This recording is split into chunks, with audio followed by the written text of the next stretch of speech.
What I'm hearing is that you started out as a classroom teacher and have now transitioned into this technology support role for your school district.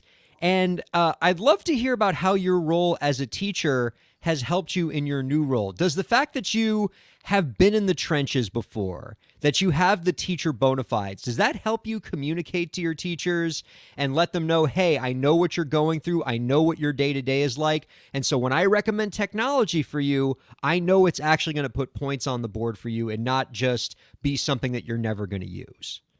Oh, absolutely. I mean, I was always, this fall will be the start of my 25th year, and I'm almost afraid to say that. It's flown by. Whoa. You know, you Congratulations. Thank you. No, I appreciate it. I've worn a lot of hats. I never saw myself, as a former, all of us as students, you always had your favorite teachers growing up, right? In your classes, those are the people you think of. They're the ones that certainly, inspired me to take up this as a career. But I never saw myself as always going to be a third grade teacher or an English teacher or a high school mathematics teacher. I always saw myself as someone who would wear a lot of hats. And I came from my parents are both, retired teachers. And so they were both coaches. And so in addition to being a teacher, I've been a head coach, I've served as an interim principal, I've all different kinds of committees. It's not even worth, talking about because there's so many that when you're in this field, you just get involved. It's what you love. It's what you want to do. You want to have an impact on change, right? You want to be able to be a positive role model for those folks that are in your classes and even your teachers and colleagues around you that you had when you were a student. But to answer your question, it totally helps. I can walk into classrooms and staff have every right to feel how they want to feel, right? I never tell people you've got to do this, but this is probably the most talking I'll do, but I try to be a really good listener.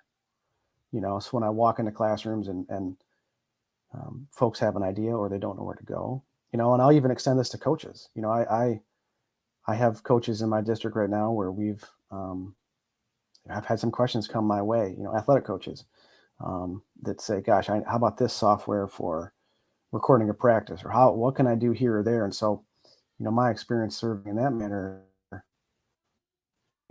I've walked in their shoes. I know as a teacher side, I know what it's like to prep an entire lesson and your students walk in and you're ready to go and something fails, right? Yeah. Something bombs, whether it's the technology that breaks. I know what it's like to have your principal walk in and they're going to evaluate you.